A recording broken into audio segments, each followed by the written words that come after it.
As any anthropologist will tell you, there is a thin line in society that separates animalistic street squids and responsible and skillful motorcyclists. It is this code of motorcycle etiquette that exists to retain social order and establish a mutual respect between jigsaw bros, Harley pirates, and cagers alike. So without further ado, here are 7 essential aspects of motorcycle etiquette that you need to practice so you can be safe, have fun, and make sure everyone doesn't start to hate you. Let's get into it. One major aspect of motorcycle etiquette is predictability. If you're gonna speed and bust dank nooners, you gotta at least do it constantly so everyone else on the road knows what to expect. Just kidding. As I've said before, there's a time and a place to squid. Abstinence is not a valid form of squid control. Squids are gonna squid no matter what, so it's better to have a safe teaching practice for little squids. Like if you wanna tickle that 5th gear red line, save it for a highway on-ramp. Or if you wanna goof off with some wheelies, take it to the parking lot behind the abandoned Kmart. Be safe. But anyway, when on the road, for the sake of your own physical well-being and out of respect for other drivers and motorcyclists alike, being predictable in your actions is important.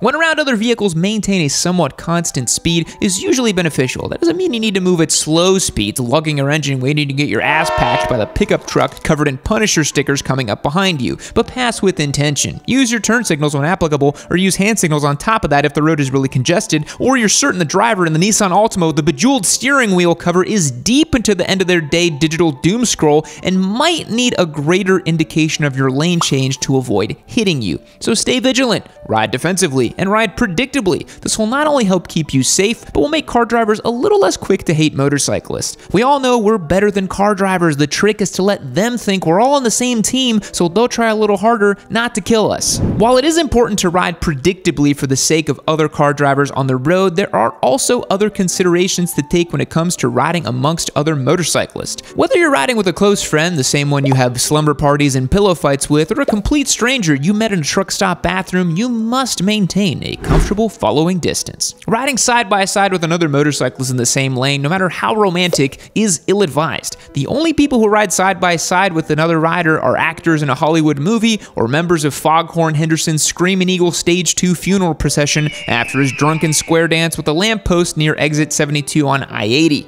Also cops.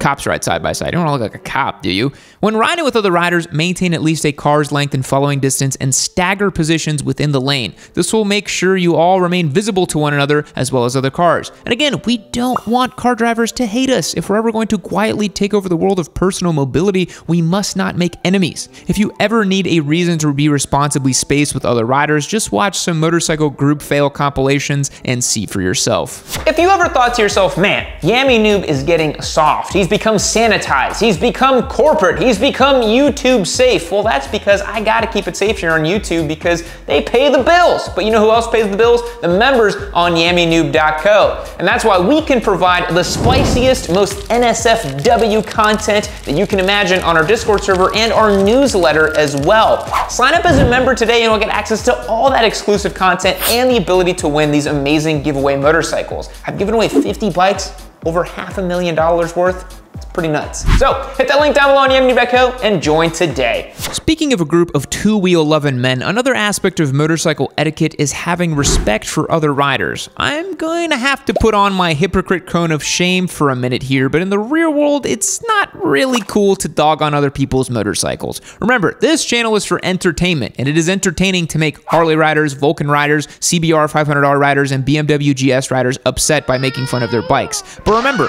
we're on the internet right now. Can you see me? Can you touch my flesh? Can you smell the essence of Sauvage by Dior, the cologne that your mom got me for Valentine's Day? Can you smell all the colors in the wind? No, because this is the internet. I'm not real. I live inside your head. You're gonna get arrested for going 186 miles per hour and say, Yammy made me do it. And the cop will say, is Yammy in the room with us right now? Look, it's not my fault if you get extradited to Colorado. That's all I'm saying. My point being, we're in the enchanted land of memes. Turbo Busa is an unending posting where it's acceptable to poke fun at motorcycles because you don't ride them. But in the real world, just be cool to one another. It's what I do. If you're a fast boy, don't hate on the guy because he rides a Harley. Hate on the guy because he has an extensive rap sheet of domestic violence charges. And at the end of the day, motorcyclists are every sort are after the same thing. Validation, male companionship, and the ability to run from our problems as fast as possible. Your stepdad can't catch you if you're going 186 miles an hour. It's true. Similarly, while I can appreciate the value of our sense of touch, it is always in bad taste to be overly handsy with another person's motorcycle. That means if you ever feel the lustful allure of a spicy red Ducati, you must refrain from swinging a leg over it without invitation.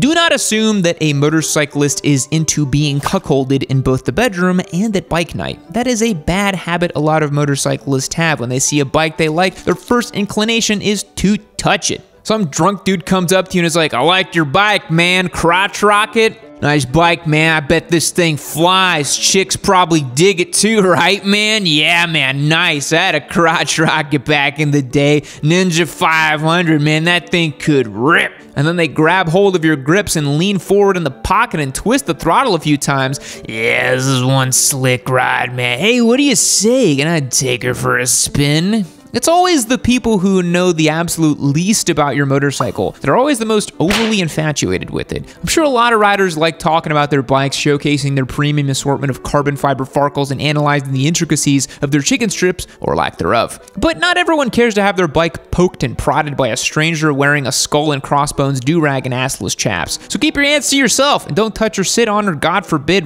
ride a stranger's motorcycle. I let Jigsaw Bra ride my Turbo Busa and look what happened. Right, I think we just blew it up.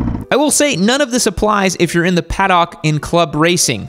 Just assume that everyone's going to touch your bike because they do. They're so disrespectful. While we're on the subject, it is also never a good idea to drink alcohol and ride your motorcycle. Bike nights are one of the many great American paradoxes of motorcycling culture. Most metropolitan areas in the country have bike nights where riders are encouraged to ride out on the motorcycles, have some food and drinks with other motorcyclists. While this all seems good and dandy, alcohol consumption is one of the greatest risk factors for fatal motorcycle accidents, and it is easy for one beer for the boys to turn into too many, and your ability to ride safely is impaired in combination with overconfidence that comes with intoxication and male camaraderie. Especially if you're a younger rider who's as inexperienced with riding as you are drinking, it's probably best to avoid alcohol motorcycling altogether. Just think, no one who gets a DUI or worse has an accident goes out with the intention of overindulging or partaking in risky behavior. But that is the nature of consuming something that diminishes your decision-making skills. Combine alcohol with a couple dozen riders worth of testosterone and machismo, and all of a sudden, all of your good riding habits go flying out the window.